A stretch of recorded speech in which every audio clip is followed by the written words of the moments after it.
Tradiciones Universitarias de Valparaíso, la editorial de la Pontificia Universidad Católica de Valparaíso, es motivo de muchísima alegría presentar la última publicación del académico de esta universidad, Crisóstomo Pizarro, contador.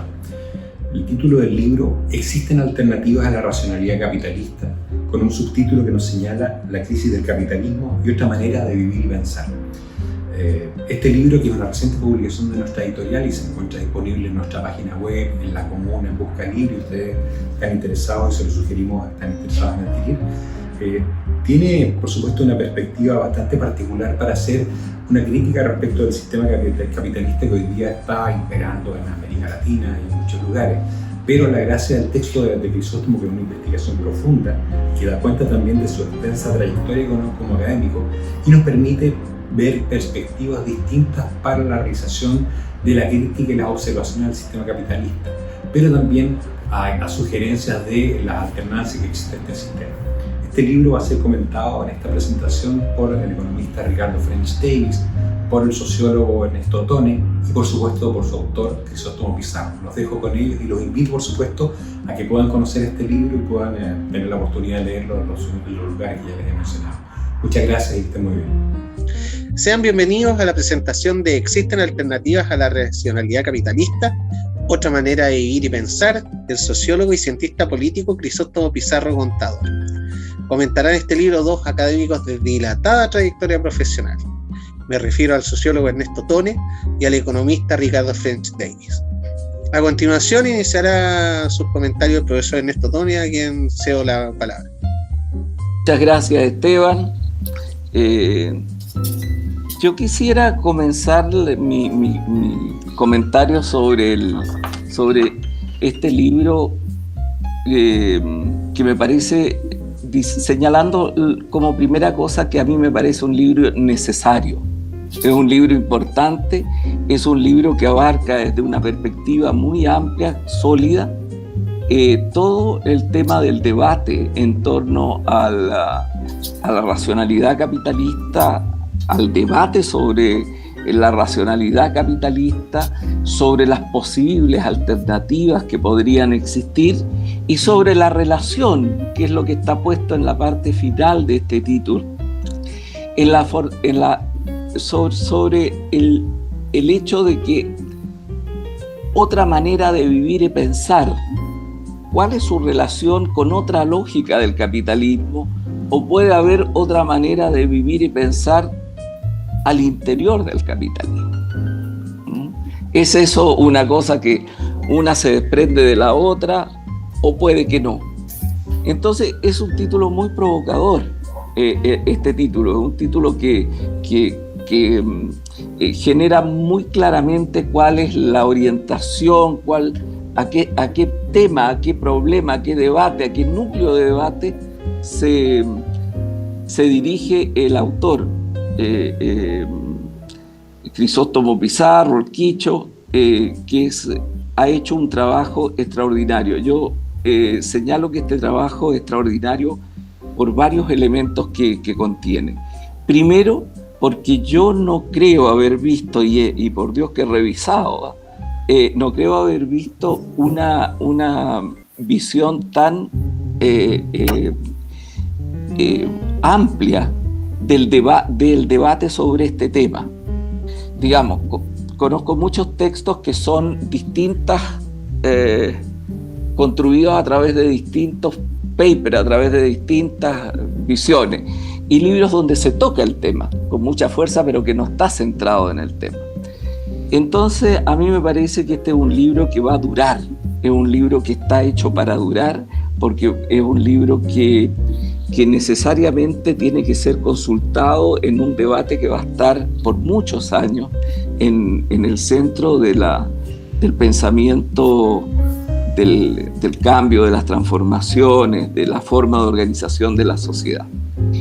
Y presenta muchos autores, los presenta con mucha fidelidad.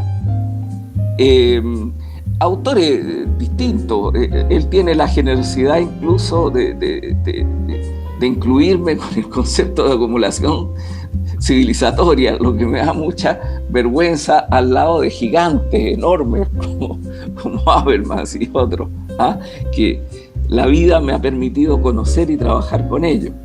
Pero lo que quiero decir es que hay una mirada muy fiel al pensamiento de ellos. Tú puedes recorrer con tranquilidad el pensamiento de ellos como los trata Quicho. Es como lo que pasa con Raymond Aron y Marx. Raymond Aron no era un marxista, ni era un crítico de Marx, pero su fidelidad al texto de Marx, la fidelidad de Raymond Aron es extraordinaria, porque es una fidelidad donde él hace la crítica, pero a partir de una reproducción de su pensamiento y un análisis de su pensamiento que es tremendamente fiel intelectualmente. Entonces, esa es una primera cuestión. Yo, entonces, mi análisis lo voy a hacer a partir de este aprecio que tengo sobre el libro general y su importancia en el debate de la sociología, de la ciencia política y también económico. En este momento, yo quisiera referirme y hacer como centro de mi comentario precisamente el título del libro. Es decir, ir de lleno a lo que a mí me parece que es la preocupación central del autor. Yo, por lo tanto, centraré mi comentario en el título de las alternativas, de las crisis del capitalismo. Y la primera pregunta que planteo es decir, ¿tiene sentido hoy en la sociedad de la información plantearse alternativas a la racionalidad capitalista? Sin duda que tenía sentido en la sociedad industrial, sin duda que tenía sentido frente al capitalismo clásico. Pero hoy día que vivimos en la sociedad de la información, donde los cambios que se están produciendo son extraordinariamente rápidos y extraordinariamente profundos, voy a señalar 3 elementos solamente, pensando en el futuro. El primero es sin duda el hecho de que el trabajo, un elemento muy importante, el hecho de que el trabajo, que ha sido, por decirlo así, la columna vertebral de la historia económica de la sociedad, de la civilización humana, hoy día esté cuestionado como columna vertebral. Es decir, se puede hoy día pensar en una sociedad donde los humanos no trabajen. Es una cosa tremenda lo que estoy diciendo. Se puede pensar hoy día en una sociedad en el futuro donde el trabajo o buena parte del trabajo cambia completamente su estructura. Y eso significa que la vida de los seres humanos va a cambiar también completamente, porque cambia su columna vertebral. ¿Es posible una sociedad? ¿Cuál va a ser la ética de esa sociedad? La ética central de esa sociedad. ¿Cómo se desarrolla? ¿Cuáles son los elementos si eso es posible? O quizás haya que reconstruir el concepto de trabajo y de reconstruirlo de una manera completamente diferente al que entendemos hoy día. Esto está ligado a la inteligencia artificial, ¿no es cierto? A una sociedad en la cual la inteligencia artificial tiende a desarrollarse de una manera muy rápida y que por lo tanto, por decirlo así, para usar las viejas tipologías de Marx, el modo de producción, el modo de producción va a ser un modo de producción completamente diferente. ¿Y qué pasa con el capitalismo? Como que pasa con cualquier otra forma de estructuración de la sociedad humana. Esa es una segunda cuestión que yo me planteo. Pero la tercera es la más seria de todas. Fíjate tú que estamos en una situación en que las neurociencias están avanzando y planteándose, experimentando en el terreno de que el hombre pueda cambiarse a sí mismo, puede intervenirse, digamos, de un hombre Dios, por decirlo así, ¿ah? Que puede intervenirse a sí mismo, pueda decidir sobre cómo quiere ser, neurológicamente, fisiológicamente, etc. Eso a mí me plantea un tema ético completamente nuevo. ¿Cuál es el significado entonces de la vida? ¿Cuáles son los valores? Es una cosa que tiene que ver también con el bien y el mal. Es decir, lo que quiero señalar yo, esta pregunta, ¿qué sentido tiene en una sociedad que está caminando a una enorme velocidad a cambio que es muy difícil que nosotros, hijos de la sociedad industrial, podamos ni siquiera imaginarlo? Me refiero a nosotros tres. Esteban puede todavía a lo mejor imaginarlo, pero para nosotros, para nuestra vida, para nuestra experiencia, es terriblemente difícil imaginar. O sea, es una etapa del proceso de los cambios que han habido que todavía no podemos imaginar. Entonces, es primero si es pertinente la pregunta, tomando en cuenta esto. Ahora, yo creo que la respuesta que yo tengo, haciendo todo el recorrido de los autores que plantea el Kister, es que efectivamente van a ver una lógica distinta al capitalismo. Van a haber alternativas. Y yo creo que ya esas alternativas están existiendo en el mundo. Por decirlo así, yo no sé por qué el capitalismo, como lógica racional de organización de la sociedad, tiene que vivir para siempre. Ningún sistema ha vivido para siempre. Nada en el mundo es para siempre. Entonces también el capitalismo va a tener que transformarse. Ahora, eso está ligado a una revolución social, como pensaba Marx o como se pensó y se actuó durante el siglo XX. Yo creo que no. Yo creo que difícilmente va a estar ligado a eso. Yo creo que lo que va a haber es una diversificación de lógicas de funcionamiento de la sociedad humana. Una fuerte diversificación de lógicas. Porque el capitalismo, incluso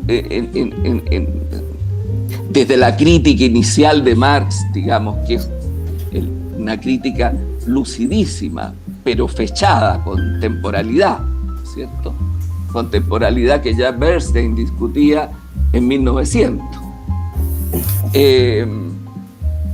Pero además los otros textos, los de Polanyi, los de Schumpeter, en fin, todos los textos clásicos que van construyendo el camino de análisis del capitalismo, hasta los de hoy, hasta los nuevos clásicos que van surgiendo, ¿cierto? De Piketty, Milanovic,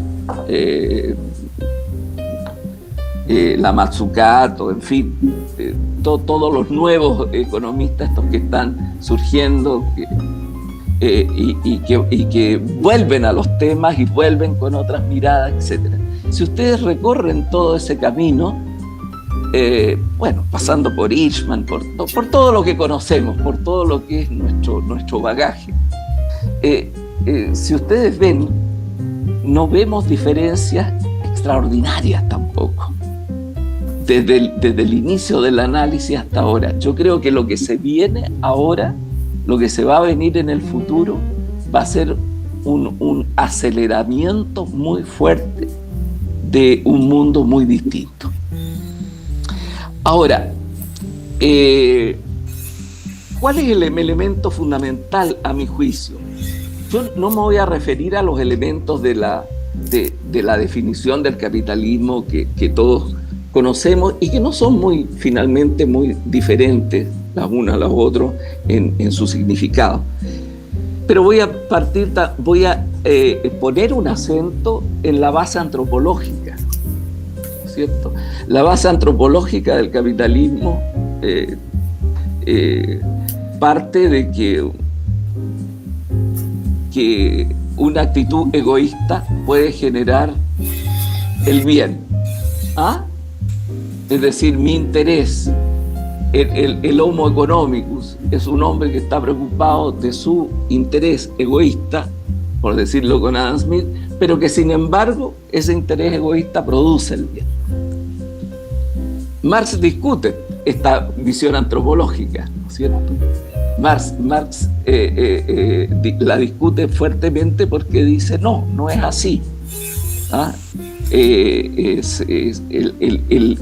Será el colectivo el que obliga al hombre a comportarse bien. Bueno, y aquí aparecen los hombres desde toda la ciencia política moderna, desde Maquiavelo, Hobbes hacia adelante. Entonces tenemos el Homo economicus, el Homo lupus, el hombre lobo del hombre. Tenemos el Homo reciprocans, del que nos habla la filósofa de la cortina, de manera muy interesante y muy innovadora en ese sentido. Tenemos el Homo empathicus también, el Homo de la solidaridad, el Homo que reacciona frente a una situación grave y reacciona en base a la generosidad. Ahora, existen estos homos, o lo que existe es una composición de todos estos homos. Entonces hay una base antropológica que a mí me parece bien. Y sobre esa base antropológica hay un recorrido muy importante que hace Leschitsch en su libro, ¿no es cierto? Algunos muy discutibles. Por ejemplo, toda la visión de Wallerstein. ¿Ah? A Wallerstein, Quicho lo conoce mucho. A mí me tocó conocerlo y trabajar con él en París en el último tiempo. Yo lo encuentro un gigante del análisis histórico. Pero como muchos gigantes tiene obsesiones. Y su obsesión es cuándo se va a terminar el capitalismo. Entonces anda buscando, como Marx, que andaba buscando cuándo se iba a terminar el capitalismo y tratando de calcularlo, casi matemáticamente. ¿Ah? Y resulta que este capitalismo no se acaba.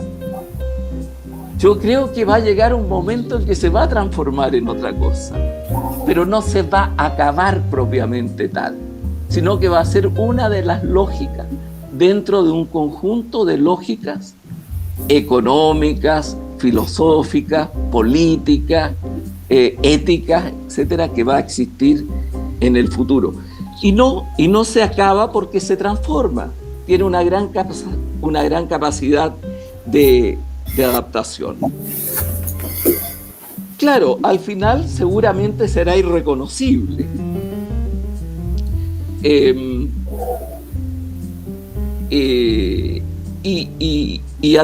Y la civilización como tal va a ser una civilización donde los puntos de separación, etcétera, van a ser otros.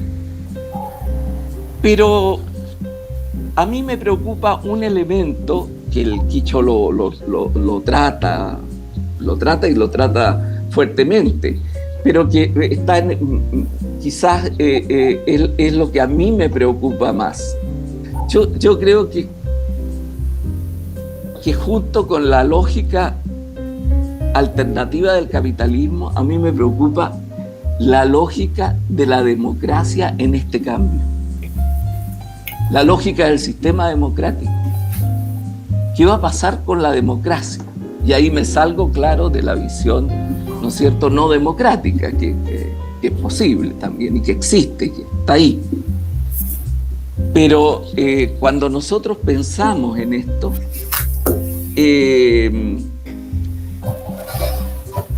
a mí me da la idea de que es muy peligroso plantearse transformaciones voluntaristas del modo de producción capitalista y más que de morigeraciones o más que de cambios reformadores del capitalismo, precisamente por el tema democrático. ¿Ah? Precisamente por el tema democrático.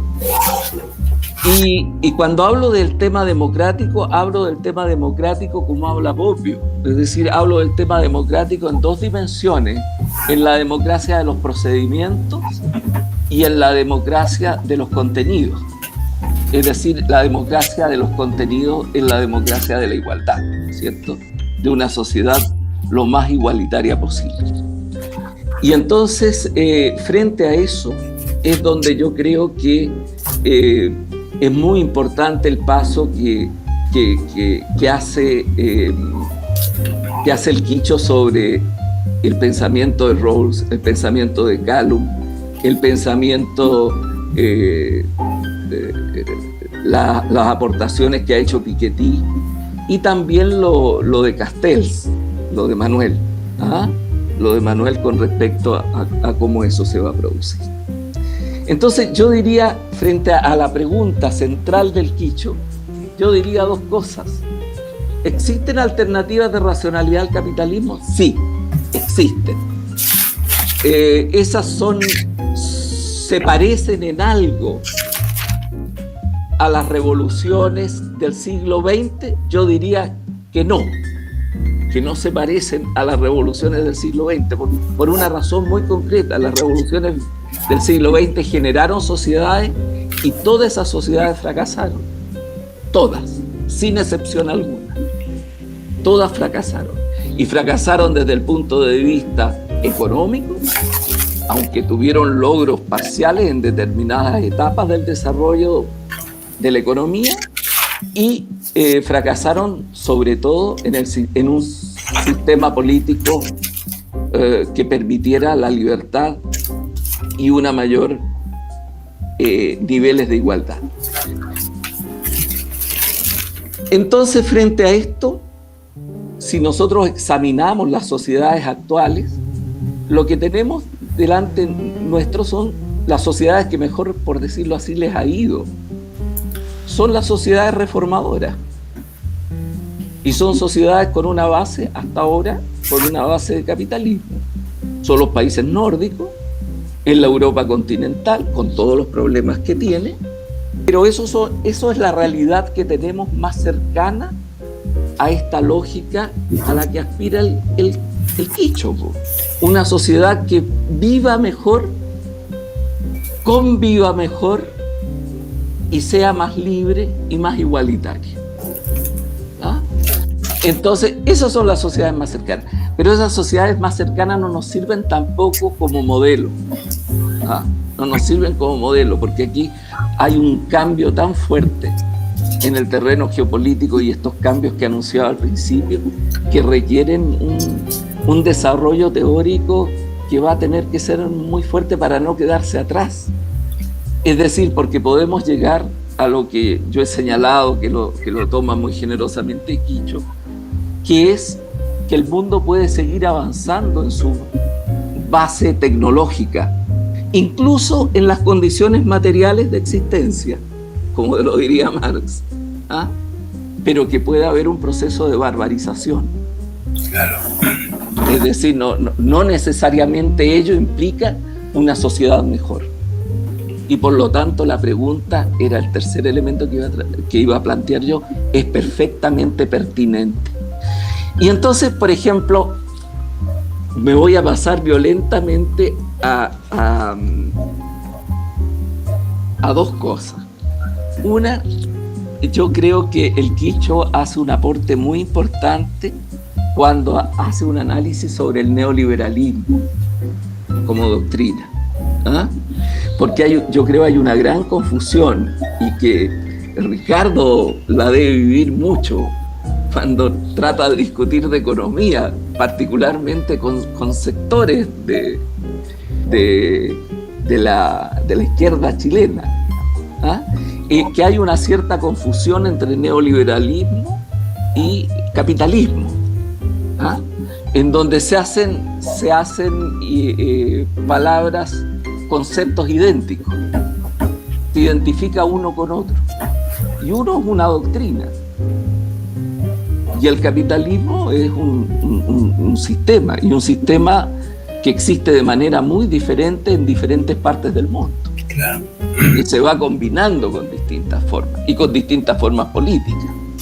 Imagínate que hoy hay un capitalismo con una doctrina marxista-leninista en China, que conviven, lo que era una cosa impensable hace algunos años. Bueno, pero lo que te quiero señalar es la importancia que tiene esa clarificación, ¿no es cierto?, para el debate. Perdonen que me haya extendido, pero a mí el libro me entusiasmó, a mí el libro me hizo pensar y me hizo pensar en el sentido de que hay que darle una nueva centralidad teórica a este tema, que no es un problema solo intelectual, es un problema que está muy ligado a cómo se desarrolla la política futura, cómo se pueden reconstruir acuerdos para un cambio progresista en el futuro en América Latina y en Chile. Gracias. Al contrario, muchas gracias a usted, don Ernesto, por sus comentarios. Don Ricardo, le cedo la palabra ahora. Muchas gracias por la invitación, mucho gusto estar aquí, y excelente para uno los comentarios de Ernesto, ¿cierto? Muy gratos y muy sustantivos. Yo moviéndome en el otro terreno, que tiene que ver con el empleo, mucho, pero el empleo de la gente en los próximos 10 años, todavía. Y en que uno busca una economía al servicio de la gente. Y la gente, para vivir, tiene que generar ingresos, y eso tiene que ver con el empleo. Y vivimos en un mundo en que hay mucha precariedad del empleo. Avances, pero trancadas, y de repente retrocesos. Y eso tiene harto que ver con las dos partes del libro de Quicho, que lo encontré excelente, muy informativo y exhaustivo en varios temas, varios en los cuales están medios ausentes de la discusión y que son puntos que debieran estar en el centro o en parte del corazón de los debates, que tienen que ver con el modelo neoliberal, que hay un par de 3 capítulos sobre eso, y el sistema tributario.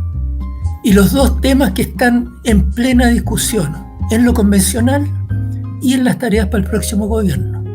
Por lo tanto, aquí hay información de historia que sirve para el presente y los años venideros.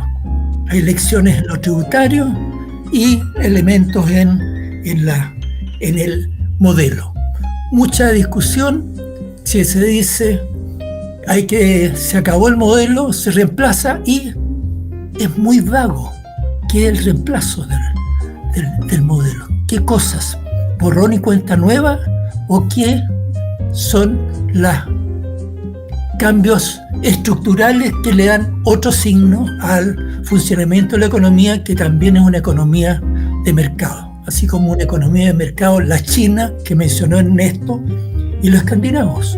Los dos son economías de mercado, pero bien distintas, y con otros países que son que no le va bien ni en crecimiento ni en distribución.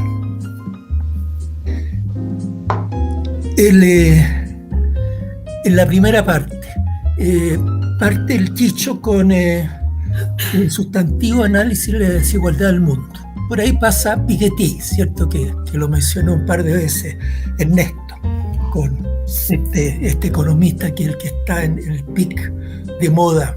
Sí. Un hombre y una mujer, sí. ¿Cierto? Que las dos han pasado por Chile, afortunadamente, en alguna instancia. Y también hartas citas a la información de la ONU, que es tan importante en el presente y en el futuro el fortalecimiento de las Naciones Unidas. Y aborda el surgimiento del neoliberalismo, menciona en América Latina, la América Latina de los 90, y el Chile pionero, la revolución neoliberal que parte del año 75. Es la primera implementación de neoliberalismo en un país, formal, sin esa expresión, porque no se llamaba neoliberalismo, sino en esos tiempos se llamaba monetarismo, ¿cierto? Era el nombre como lo identificaba la corriente friedmaniana en ese ámbito, que se dice mucho en la dirección de la libertad para la gente, y el neoliberalismo es libertad para unos pocos y cautiverio para muchos, porque el neoliberalismo es el causante de golpes de retroceso distributivos en la Europa occidental, en Norteamérica, más en Estados Unidos que en Canadá, ¿cierto? Y el retroceso brutal en distribución del ingreso en Chile. Y Quicho ahí nos provee una discusión del tema y fundamentalmente yendo en la dirección de mostrar las cifras que exponen con más crudeza la intensidad de la desigualdad en Chile, que son las mediciones más recientes que incluyen, por ejemplo, en la distribución del ingreso, las utilidades no distribuidas, las utilidades capitalizadas. Y el capital es mucho más regresivo, la distribución del capital es mucho más regresiva del capital productivo, es mucho y financiero, que la distribución del ingreso del trabajo, siendo la distribución del ingreso del trabajo también muy desigual. Las brechas enormes de varias decenas de veces entre sueldos altos y sueldos bajos. Y tema que sorprendentemente nos demoramos unos 20 o 30 años, tenemos cifras de distribución de ingresos por 60 o 70 años desde mediados de los 50, un poquitito de los 30 o 40, ¿cierto? Pero gran avance en los 50, en este periodo civilizatorio del país del mundo desarrollado, ¿cierto? Con sus transformaciones socialdemócratas, que es la antítesis del neoliberalismo. Economías de mercado distintas, pero economía de mercado. Tú guías el mercado, en el otro el mercado te guía. ¿Y qué es el mercado? Son los que mandan el mercado, seres humanos que están ahí. Bueno, una interesante discusión sobre la evolución de la desigualdad en el mundo y su paso fundamentalmente culminando por Chile, y ahí con discusiones de las heterodoxias, la mención de Corea y Taiwán, más fuerte de China. Yo enfatizo más Corea y Taiwán porque introdujeron equidad y crecimiento sostenible. Los chinos han introducido crecimiento muy sostenible, un poco más fuerte que el coreano y taiwanés, pero que fue impresionante. 30 años de 8% por año. 30%. Eran pobrecitos, a un tercio o un cuarto de Chile, y ahora son 60 o 70% por el Chile de hoy. Bueno, eso en ese ámbito que lo termina Quicho con una discusión de un tema con el cual hemos conversado mucho con él y con otra gente, y que está en la discusión hoy, ayer en la tarde, y yo entiendo que en este momento, en una presentación programática, en un evento interesante, sobre el entorno en que se mueven lo que en economía se llama la micro, lo que hace la empresa al interior de la empresa, los grupos de empresas, etcétera, son las decisiones de cómo los equipos que compra, la tecnología que adopta, los trabajadores que contrata, eso. Pero todo eso no se hace en un vacío, se hace en un entorno macro. La palabra micro, chiquitita, macro, grandote, ¿cierto? El entorno en que se mueve. Y ahí hay un enfrentamiento brutal entre el enfoque neoliberal y el enfoque neoestructuralista, que viene de tradición de la CEPAL, del estructuralismo, que se preocupaba poquitito de cómo se hacen las cosas, decía qué hay que hacer, pero sin cómo se hacen, y que después pasa a llamarse neoestructuralismo, que dice cómo se hacen las cosas en la micro y cómo se hacen las cosas en la macro. Y muchas corrientes de crecimiento incluyente, que es cómo tú manejas la macro y en el mundo actual. Y el mundo del 50 era muy distinto a la globalización. Y la globalización evolucionó primero en la parte comercial, con crecimiento muy fuerte en las exportaciones, que la contraparte es una importación, que alguien exporta a otro le importe y viceversa, ¿cierto? Y que fue algo bastante positivo, con limitaciones bastante positivas. Para Corea y Taiwán fue muy importante, en momentos históricos distintos, ¿cierto? Corea y Taiwán eran momentos más amigables de la institucionalidad internacional para que los países en desarrollo pudieran hacer. Les permitían muchas cosas. Ahora nos limitan. Y ese es un tema muy importante. ¿Qué pasa con la institucionalidad internacional? Pero mirando la interna, Kicho, la discusión de cómo manejamos la llegada de lo que viene de afuera para adentro. Y eso es lo que se llama actualmente, hace unos 20 años, 15 años, macroeconomía para el desarrollo. Y el desarrollo es crecer con inclusión. Desarrollo no es que se agrande una torta de bienes y servicios, es para que la gente tenga mejor empleo. Los bienes y servicios los produce la gente, empresarios y trabajadores de distinta naturaleza. Y me alegra mucho que le da alta significación eso en esa parte de su libro. El manejo de los choques externos y la discusión de esta desviación de la globalización hacia la globalización financiera. La globalización comercial fue positiva, como mencioné, siempre que uno lo haga bien. Corea, Taiwán, China lo han hecho bien. Chile en algunos momentos lo ha hecho bien, en otros no. Pero la financiera, y la financiera no es la de la inversión extranjera directa, sino que la de la especulación. Y ahí hay varias páginas de discusión del tema en el libro. Es un tema crucial hoy día, en los últimos 20 años de Chile, y fue crucial, pero en lo positivo, en los primeros 7, 8 años de democracia. Se manejó en Chile la globalización financiera como llegaba al país. Se manejó eficazmente. Y esa es la gran diferencia con lo que viene después del 99. Algo diremos cuando discutimos la parte siguiente.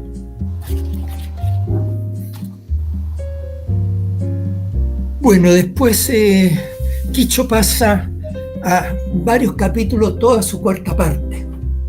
Una discusión muy sustantiva, con docenas de referencias, así como está en la parte que comentó Ernesto, ¿cierto? Muchas referencias, muchos números. Uno no se puede decir ya estoy cabreado de números. Uno no entiende los fenómenos si no tiene números. Fenómenos electorales, tiene que mirar los números, si no. Hay una parte que no entiende, ¿sí? Cómo se nos va cayendo la participación electoral durante 40 años, de 90% a 47%. Eso tenía que provocar una reacción, no el 19, el 97, el 99, el 2000 en Chile. Algo está pasando grave en esto, en la elección de parlamentarios, en la elección de concejales y alcaldes. En alcaldes 43%. Algo pasaba. En lo económico necesitamos los números. Entonces, sustantiva investigación y análisis de muchos datos relevantes concentrada en dos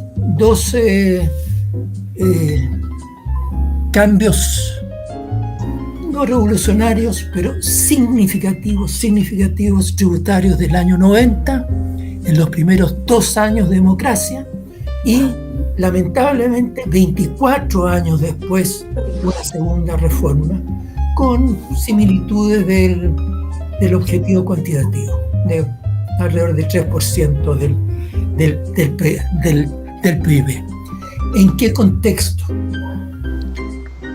La dictadura nos dejó, lo destaca Quicho, y hace las comparaciones fundamentalmente con cifras de la OCDE, pero también de otras, las del mismo Piketty.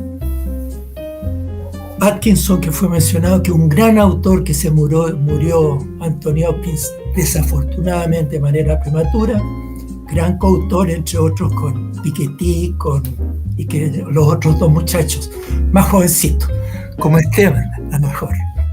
Sí. ¿No? O capaz que más jóvenes. No, son muy jóvenes. Son jóvenes y muy Páez y el otro. Claro.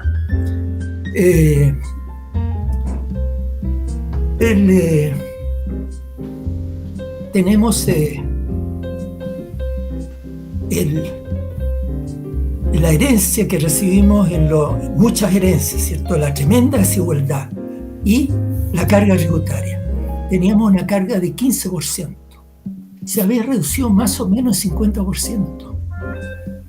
El Chile de los 70 tenía carga tributaria relativamente alta, incluido cargas previsionales también, ¿cierto? Las cotizaciones no eran de 10%, eran de 30%, 35% en los años 60 y en el año 70 o 72, que es un recargo de lo que se produce en el mercado que va a usos de otra naturaleza.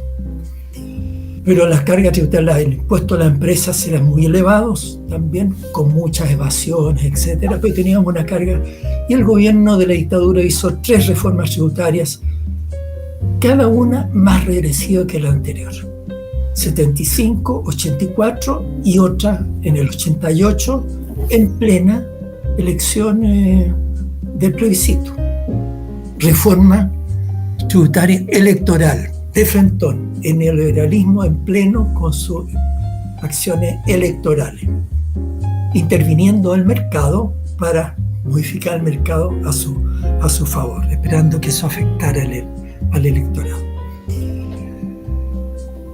Y nos dejó un gobierno con déficit que se requería. La reforma del 90 fue 1/3 para compensar el déficit de gobiernos democráticos, responsables, gasto permanente, ingreso permanente.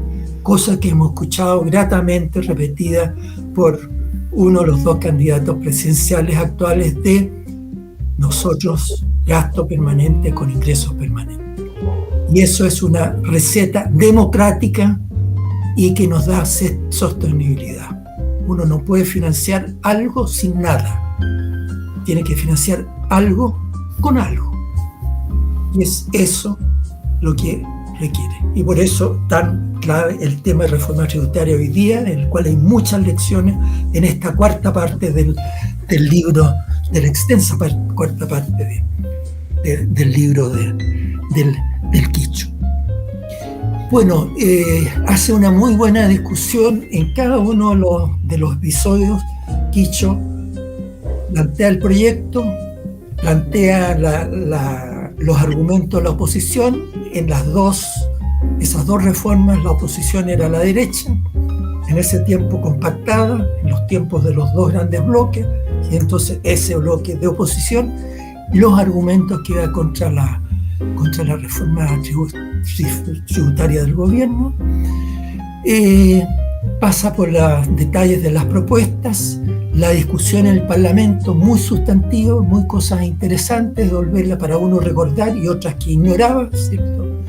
De de la discusión, planteamientos de los pros y de los que están a favor y los que están en contra, y su discusión de cuáles los grados de validez o invalidez.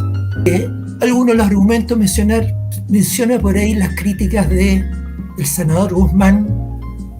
Lamentable cualquier asesinato en democracia, y menos a una persona elegida por la gente, pero los comentarios, un hombre muy extremista, pero muy perversamente inteligente, lo dicho por escrito. Creo que el libro que viene ahora en imprenta también está dicho, de inteligencia perversa que te impide hacer los cambios que Chile necesitaba en el 90. La Constitución, muy inteligente, pero al servicio del mal. Y Longueira, que era diputado y los argumentos. Lo que hay que hacer es crecer. Miremos lo que hizo la dictadura. Hay gente de izquierda que cree que hubo crecimiento en la dictadura.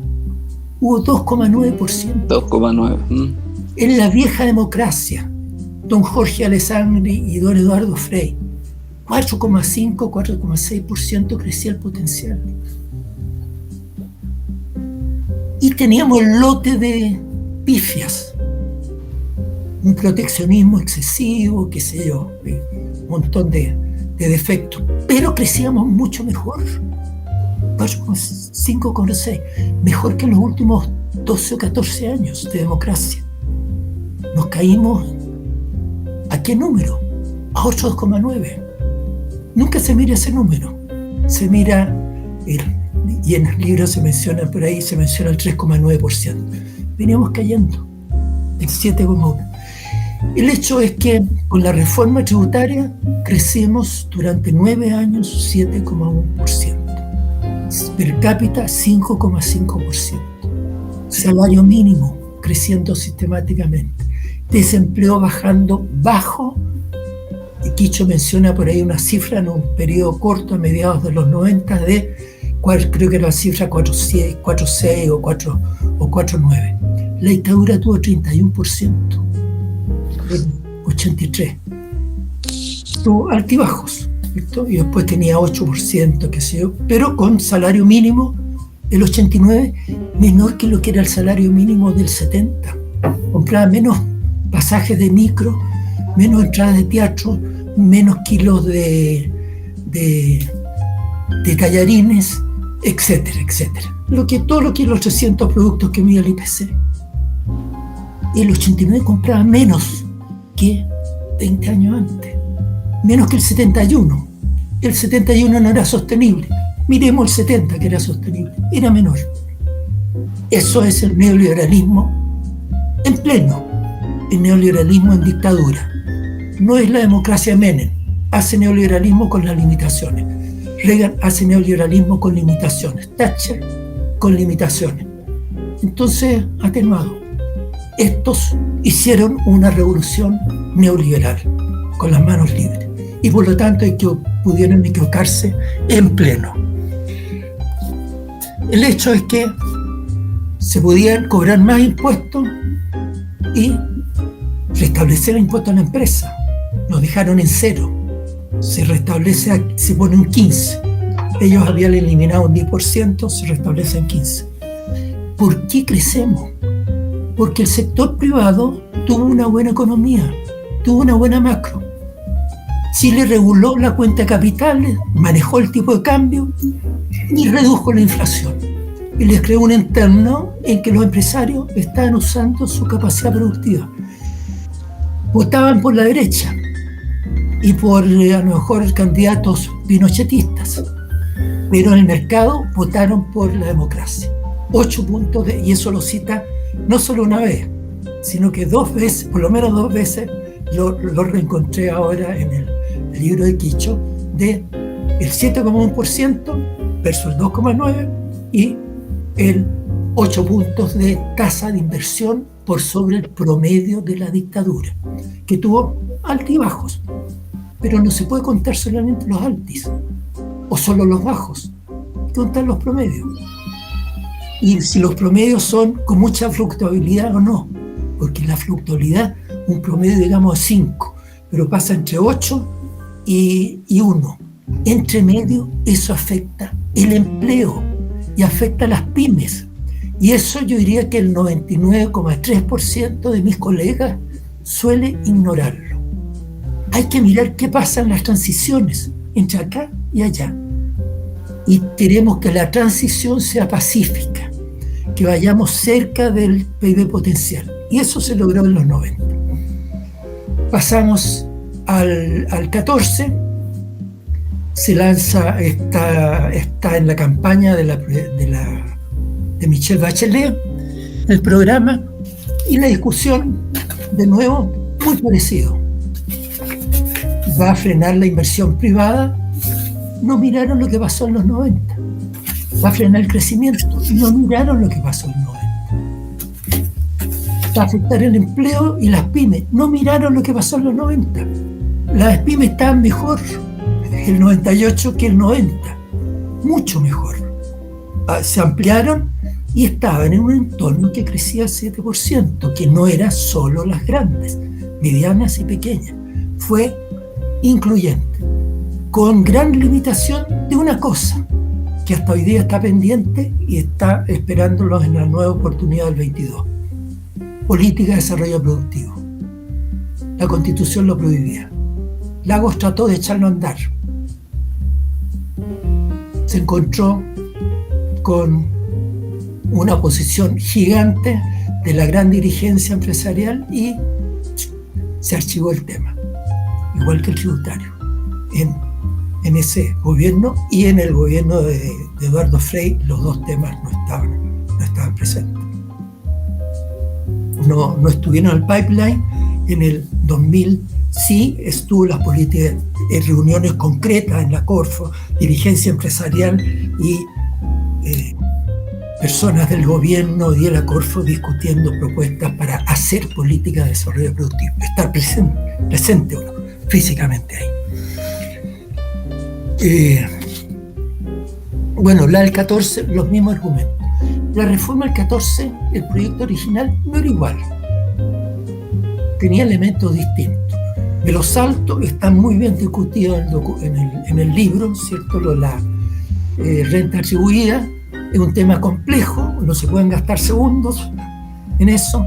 Pasamos de largo, viene una segunda vuelta y tenemos una reforma tributaria que nos da, se esperaban 3 puntos del PIB. Ahí viene una discusión de cuánto logramos. Y la moda habitualmente dice no dio lo que se esperaba. Hay 4 razones que tenemos que mirar. 1, que lo discute Quicho, precio del cobre.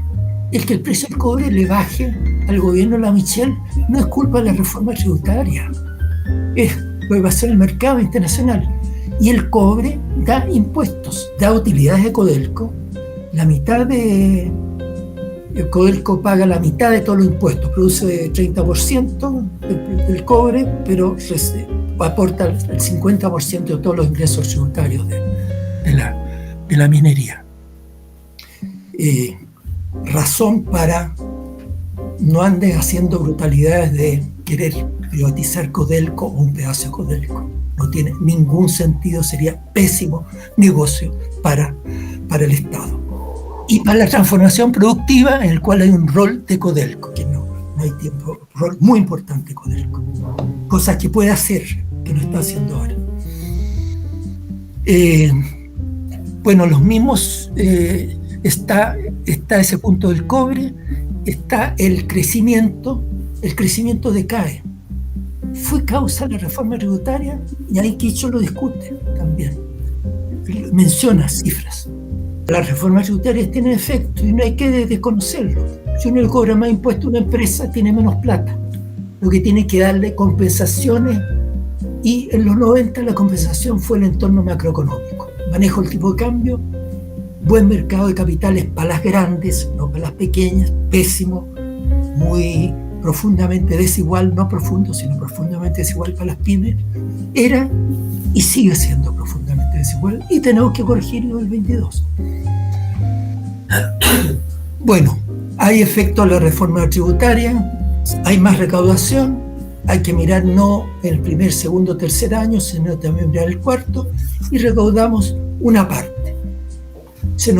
Estamos en un país que crecía menos y por lo tanto se recauda menos plata, y además un gran retroceso en la negociación en la segunda vuelta de la reforma tributaria para que le aceptaran tasas, la parte gubernamental. La gente derecha, en lo que se llama la cocina, ¿cierto? De 8 de junio del 14, concedieron en elusión tributaria. Atribuciones de impuestos internos se restringieron. Y entonces ahí tenemos que corregir fuertemente las atribuciones de impuestos internos y la aduana para que podamos combatir la evasión. Y eso está mucho en la discusión actual y está en distintas partes del libro, y se menciona ahí el tema de las concesiones en el ámbito de atribución. Y termino con un mensaje, una frasecita. Aquí hay elementos muy útiles para el debate de estos días y para la acción del próximo gobierno, que tenemos una oportunidad de hacer una transformación productiva y social de este país. Eso se construye año a año, tenemos los elementos y hay un papel fundamental de la reforma tributaria. Necesitamos hacer una reforma tributaria que sea parecida a la suma de las otras dos. Y es un proceso gradual, pero que debe partir del día cero. Don Patricio Aylwin, a los 2 meses, tenía la reforma operando en el mercado y dando las señales correctas y las muchas otras señales que hubo en esos tiempos. Necesitamos gobiernos que den señales unificadoras y transformadoras al mismo tiempo en lo social y en lo productivo. No podemos repartir sin tener. Tenemos que tener e ir repartiendo en el proceso, y que la repartición sea para mejorar mucho la prioridad de la gente. Educación, salud, pymes. Gracias por su comentario, don Ricardo. Ahora le cedo la palabra a don Crisóstomo, unos breves comentarios finales para ir cerrando la actividad. Deseo básicamente agradecer muy sinceramente los comentarios de 2 personas que admiro mucho por la seriedad con que ellos han llevado a cabo su vida académica, particularmente en el campo de la investigación y de la docencia, y de quienes he aprendido mucho. Respecto a la presentación de Ernesto, creo que es muy importante la distinción que él ha hecho entre reforma y revolución. La reforma tiene que ver con el método a través del cual se persiguen los cambios sustanciales de la sociedad. En el caso que estamos hablando ahora, se trata de cambios relacionados con la libertad y con la igualdad. En este sentido, se da una oposición muy fuerte entre posiciones de extrema derecha y extrema izquierda. Mientras los primeros prefieren el ideal de la libertad, los segundos ponen en primer lugar el ideal de la igualdad. Sin embargo, Bobbio da una respuesta a esa dicotomía cuando él habla del liberal socialismo o el socialismo liberal, que pretende una conjugación de estos 2 ideales mediante la formación de una especie de síntesis entre ambos ideales que pasarían a ser componente del liberal socialismo o socialismo liberal. Bobbio dice que ninguno puede realizarse en la historia de la humanidad si no son considerados los dos al mismo tiempo. Considerar uno resulta muy unilateral y considerar el otro también muy unilateral. Y ambos no pueden realizarse si no es mediante la formación de una síntesis que él llama hegeliana.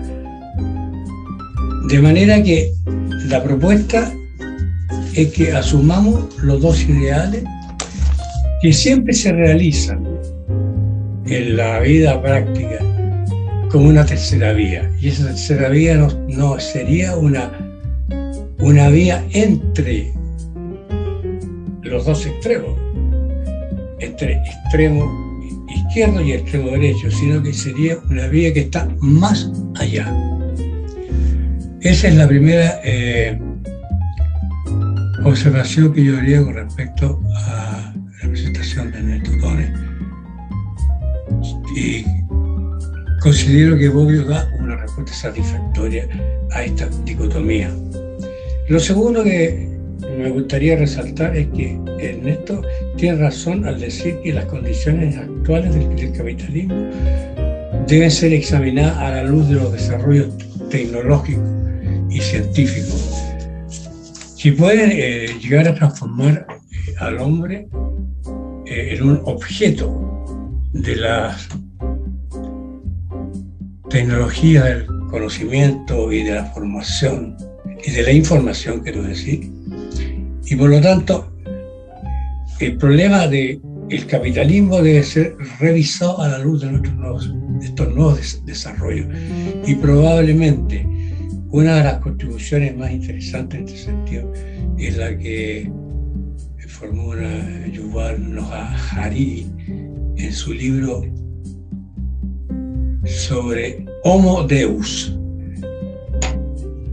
Con respecto a Ricardo, quiero decir que estoy sumamente agradecido por su incansable generosidad, su capacidad de enseñarme los aspectos más técnicos de la discusión sobre las propuestas del capitalismo y especialmente del neoliberalismo, todas relacionadas con una oposición al financiamiento de la reforma social mediante los impuestos progresivos. También quiero aprovechar este momento para agradecer mucho al rector de la universidad que hizo posible que yo pudiera publicar este libro. Este libro no es una recomendación de políticas específicas para ser aplicadas inmediatamente, pero de él pueden deducirse orientaciones conducentes en este sentido. También, a propósito de esto, quiero hacer una distinción entre lo que Bobbio llama la cultura militante y la cultura académica. Lo que yo he hecho pertenece más a la cultura académica que a la cultura militante. La cultura militante para Bobbio tendría una vida de horas o días y habría nacido muerta.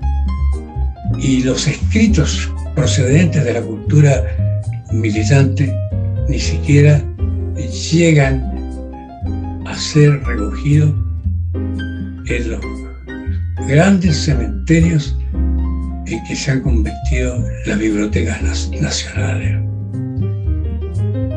No puedo concluir mi breve presentación a propósito de los comentarios de ustedes sin empezar mis agradecimientos también a Edmundo Bustos, el director de ediciones universitarias, y a Esteban Vergara, que me ha asistido permanentemente. A ustedes dos les reitero mis agradecimientos y las conversaciones que han tenido durante este encuentro debería repetirse y tiene un valor muy grande para orientarnos en lo que está aconteciendo en Chile. Muchas gracias. Bueno, nuevamente reiterarle los agradecimientos por haber participado con nosotros y estamos dando entonces por finalizada la presentación de Existen alternativas a la racionalidad capitalista, otra manera de vivir y pensar. Así que agradecidos con su compañía.